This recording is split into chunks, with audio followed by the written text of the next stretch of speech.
አሁን ካየሽው ሰውነቴ በላይ ልቤ ምን ያህል እንደሚቆስል ብታይልኝ ለእኔ ጥሩ ነበር።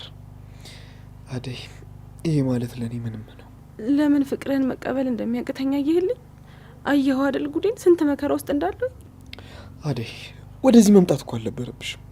ሁሉም ነገር ፊቱን ሲያዞርብኝ ተስፋ ሳጣ ምን ላድርግ?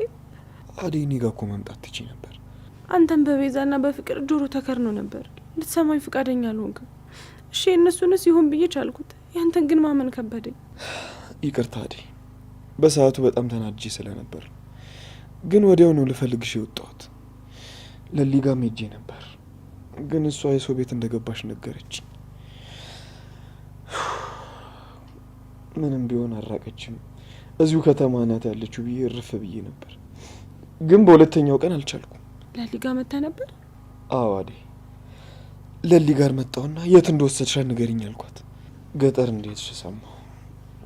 ታውቂያለሽ፣ ምንም ማድረግ አልችልም። ልመልስሽ አለመቻሌን ሳስቦ በጣም አመመኝ።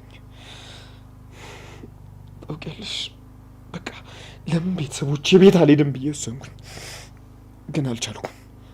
ሳልነግር ስለመጣሁ በጣም ይቅርታ አደይ፣ ተናድጄ ስለነበር ነው። ደግሞ ወደ ቤት መመለስ ሽንፈት መሰለኝ። ኤላ ጋር ስሄድም እሱ ጥሩ ፊት አላሳየኝም። ለሊ ሄቴ ብትሆንም ግን ትንንሽ ነገሮችን መቋቋም አልቻልኩም።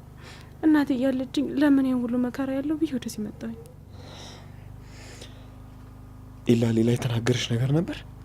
የኔ ጥፋት ነው፣ እሱ ምንም አላደረገም። እንዲሁ ሆድ ብሶኝ ስለነበር ሲናገረኝ ከፋኝ እንጂ እሱ ምንም ክፉ አልወጣው። ደግሞ ቢናገረኝም ልክ ነው። እሺ፣ አሁን ያለፈው ነገር ሁሉ አልፏል። ነገን ነው ማሰብ ያለብን። እሺ እኔ ቆንጆ፣ እኔ ህይወት የሚቀየር የሚነጋልኝ አይመስለኝም እንዴ። ፍርሃቴ አባቴ እጅ ላለመግባት ነበር። አሁን ደግሞ እሱም ይዞኛል። በቃ ከዚህ በኋላ ምንም ተስፋ የለኝም። ከዚህ ማምለጥ አልችልም።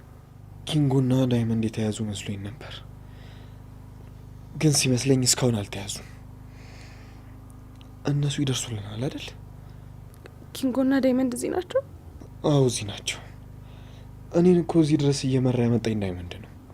እሱ ባይኖር እኮ መኖሪያሽንም አላውቀውም ነበር። እንዴት መጡ ዴቭ? ይሄ እኮ ከኔ አእምሮ በላይ ነው። ቆይ ምን ባረግላቸው ነው ሁሉ ሰው እኔን ፍለጋ እዚህ ድረስ የመጣው? አደይ የኔ ቆንጆ፣ አንቺ እኮ ልብሽ ንጹህ ስለሆነ ነው እነዚህን ሰዎች ሁሉ ወደ አንቺ ላከልሽ። የሚገርም ነገር ልንገርሽ አደይ። ምንድን ነው እሱ? ሊዱም እዚህ ነው ያለችው። እንዴት እንደማመሰግን አላውቅም ዴቭ። ይህ ሁሉ መስዋዕትነት እኮ ለእኔ ይገባኝ። ተስፋ ይጨልሙ ነበር፣ አሁን ግን ተስፋ ሰጣችሁኝ። ከዚህ የምንወጣበት መንገድ አይጠፋም ሻሪ። እኔ እዚህ